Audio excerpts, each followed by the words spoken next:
welcome back. We are jumping into another conversation, and this one is all about a recent book from Yasser Musa called Imagina Stories. I'll tell you, I'm currently holding the book in my hand, and that's because if you'd like to get your hands on it, you can simply scan this QR code. Really, take a quick pause and scan the code right now, and you can also be reading it along with me while I talk to Mr. Musa about it. Good morning. Yes, sir. How are you doing? I'm doing well. Thank you for having so me. much for joining us this morning. It's my pleasure. I have to say, the first thing that stood out to me about the launch of this book is the uniqueness behind it in the first place. It's kind of like integration of over 100 Facebook posts. Correct. That you would have put together over the course of 17 years? Yes. Yes. First off, I'll tell you this. If I go back 17 years from now, I would not want anyone to know what I was thinking. There are some of my Facebook memories that pop up and I'm embarrassed about it. I quickly hit delete or I make it private. Yeah. No one should know what I was thinking of when I was 15 years old. All right. But 17 years ago, you were still writing up to now your thoughts on various themes, some of them highlighting art, history, technology, politics, culture, creatives, and education. Correct. Let's begin there. Talk to us about why you decided to use social media, in this case, Facebook, as a platform to share some, I guess, formal and informal thoughts on these types of themes. That's a good start because I always think now in living in the present and the way I think about things, I often think that a lot of it has to do with reflection, meaning that the world seems to go so fast that the only thing that I feel is genuine about my own thoughts is when I can observe something, stop, think about it, reflect, and then write it down. So because of my age, I belong to three eras of human history. Three very, very different eras of human history. The analog era, which is a pre-internet world, which I taught school for 30 years, and my students were fascinated by that world. Yeah. Imagine not having the internet Yeah. to them. And then the internet world, which I thought was a world that was, okay. But now we're entering an AI world, which our thoughts are now being negotiated, where something else is governing our thinking. Yeah. And we have to still think about that. And so I said to myself, it would be good to bundle what I have done over the past 17 years. I started from 2008 when I started onto Facebook. I literally thought Facebook was a book when I started. And in a way it is a book for me because I post what a lot of people consider long form text, writings about different topics as you mentioned. So to curate that was the challenge. But I think over time I started to realize that there were certain central themes like education or technology or politics or art that became easy to map out. And that's how we arrive at Imagina Stories. So many things I could take away from just that last point that you mentioned there. One, the first thing I have to say is I remember the last time you were here talking about your father's book, No Watch Me, Watch Yourself. Yes. You also alluded to the generation that we're in right now, or the era that we're in right now, Correct. where AI is kind of taking over our Yes. lives and we're not Correct. necessarily completely thinking for ourselves anymore. Also, I think it's fair to say that you come from, or you've passed through different generations as well, and the way that they use social media is very different too. Correct. For example, I think we're beyond Gen Z at this point. It's alpha something, Yes. but they don't use social media the same way. You don't course. find people making long-winded writings on social media anymore. I mean, the attention time span of a person is probably less than 10 seconds. Correct. In this day and age. So were you aware of the impact, if any, that your writings were having on social media? Or was this simply a means of kind of releasing your thoughts, whether it was informal or formal, on this space that you called a book of your own? Correct. Even though it is A Facebook. live book, a live book. A live book. Yeah, that's a great point because I thought about that every time I would post something. Yeah, were you concerned, or did you care if people read it? Okay, I cared not so much let me tell you how I think about it. Uh-huh. Because I was groomed in a classroom, meaning my own state of mind. Every day I would prepare as a teacher, I would have to face 30 people as an average, right? Of a classroom. Because that was my audience for 30 years. 30 students, 30 years. And they have to listen. Yes. I honestly thought, and I continue to think, whenever I post something, if I get 30 likes, that is a massive success. I agree, though. Yeah? With the amount you write, that is a success because people aren't Yes, reading much. but some of them, if you go back and see, hundreds of likes and many comments and things like that. And I would say, wow, this is a massive success because it surpassed the threshold of my own intention, meaning I can at least speak to a classroom. Yeah. And I genuinely feel that when you make art, you cannot be concerned about the audience. Because I really make art not knowing what I'm doing. I don't know why I do it. It just happens to me. Of course, it takes a lot of preparation. It takes a lot of thinking. So right now when we're having this conversation, this is a random kind of exchange, right? But when you write something down, it is a totally different experience. And actually writing things down helps me with my own mental health because it allows me to declutter the randomness of thoughts. And I have found that with the increase of technology, that has a great impact on your mind because the technology's speed, the mind is such a incredible thing that it's trying to keep up with that speed. Yeah. And so when you write things down, it kind of takes away and keeps it in a corner or makes you feel as if it's not that important. Yeah, I could totally resonate with that. Yes, sir. I enjoy writing because it, for me, allows me to kind of slow down time a little Correct. bit. Oftentimes, I mean, my job in general has to do a lot with public speaking, and over time you improve with that. But I find that there are so many things I could want to say all at once. It feels like you're going ahead of yourself. But when Correct. you can put pen to paper or your hands to a keyboard Correct. and really organize your thoughts, it really feels a lot more kind of like you have a sense of control.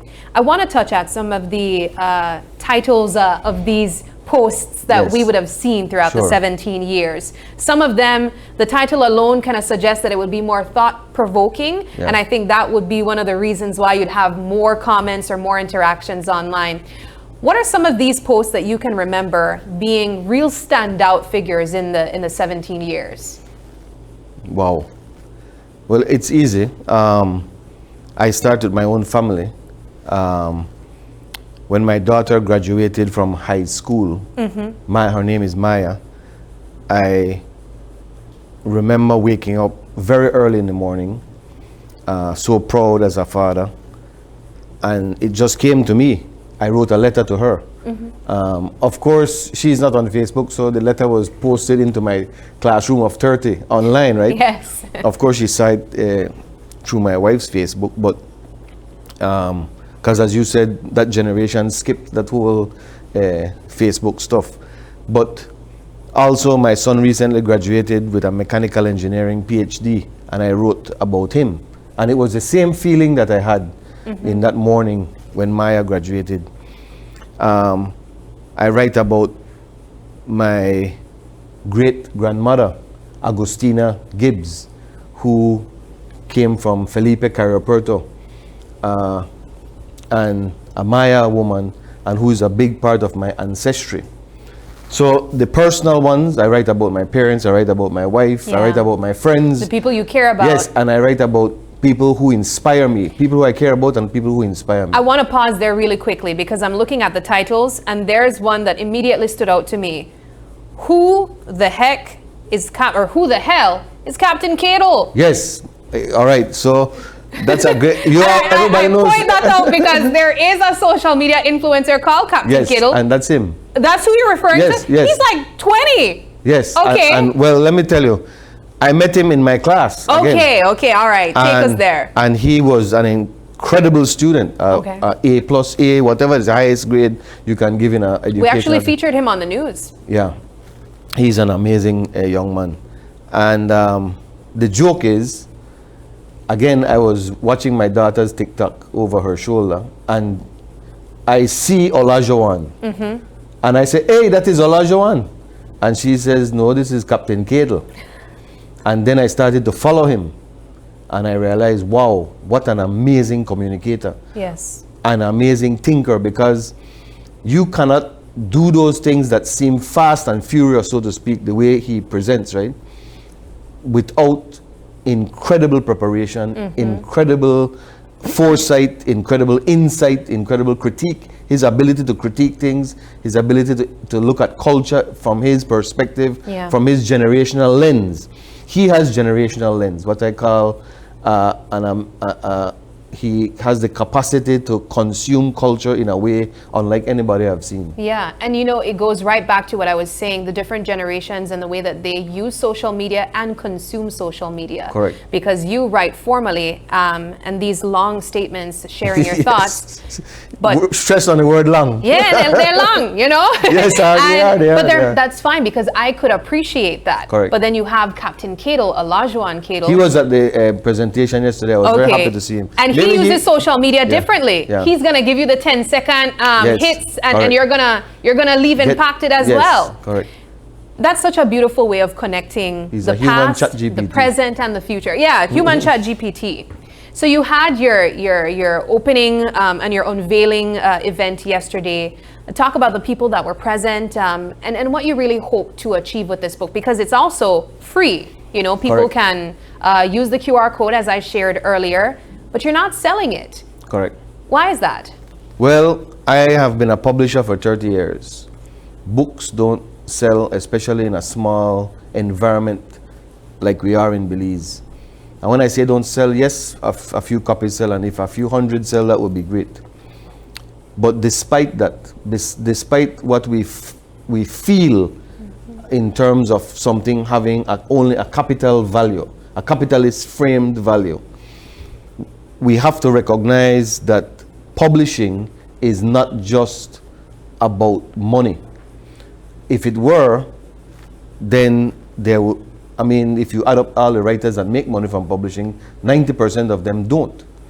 The point I'm trying to make is that writing and publishing needs to occur in other alternative ways. And so I felt I had already published this stuff for free anyway on my famous free Zuckerberg book. So it doesn't matter that I'm doing, what matters to me is how I am trying to make an intersection of many things in my own mind. How politics intersects with art, how it intersects with culture, with technology, with education, with how my own way of thinking about visual art, because if you go to the QR code, you will see two books. You will see the Imagina stories with all texts, very heavy. But then if you are a visual person, as I am both, there is a 400-page art book that I made that is also free, that scans 30 years of my work. So I figured both of them should be free. I want to go over to one of the stories that, or one of the posts that you also have in here, and I think this could be a beautiful way of wrapping up this conversation. You've been able to highlight some of your thoughts from as far back as 17 years. Do you think it still resonates now, some of the things that you were thinking back then? Yes. Listen. Stone, right? Let me just give you this simple example. 2.5 million years ago, our early human ancestors, they made the first stone tools out of stone. Right now, in the globe, there is a war going on between three major entities: China, Elon Musk, and Donald Trump. Two of them are fighting like crazy right now, and they're supposed to be friends. You know what they're really fighting over? Magnets. Those special precious metals. You've been hearing this terminology, rare earth. Really? Rare earth? How can it be rare? It's the earth. So that means everything should be rare. But what they're really getting at is that who will get these, who will, the same way for 240 years in Belize, rare trees were mahogany. Now there is under the earth magnetic, different types of substances that these big world powers are chasing. So they're still chasing stone. They're still chasing material. My point in saying this about the 2 billion years, right, is that we may think that our thoughts have changed. Yes, they may change in a certain way, but deep down, we still crave compassion. We still crave love. We still crave attention. We still crave being seen, being recognized, being respected. Those things, no matter which technology, whether it is the stone or it is a rare earth mineral, whether it is Facebook or ChatGPT, we will still never be able to harness human imagination. Yeah. And I think that's why I call it imagine a story. Imagine, yes, it's always one story in your head at a time, but it's an accumulation of stories that's always swirling in our own minds. Beautifully put. I want to connect that to one of your posts that you made called "The Future is History." Yes. How do you connect that? Well, the present is the only thing that we can hold, really. And yes, if you live in the past and you live in the future, that means you're living in the present. Because you have to respect. That's why I brought up my great grandmother and my Palestinian grandfather and my British ancestors, my grandparents from Manchester, England. Their football team isn't doing that well these days. But all those ancestries connect to what is in anticipation of my children and their children if they have children. Yeah. You see, so, but the present is really about the future and the past combined. All right. Well, as we wrap up this conversation, I'll ask you to share some final thoughts that you'd like for people to know about reading a publication like this and the message that it really shares. Also, having access to your art book as well, which, as we mentioned, once you scan the QR code, you not only get a free access to Imagine Us Stories, but a second visual book as well, which has over 400 pictures in there of just you through your art lens as well.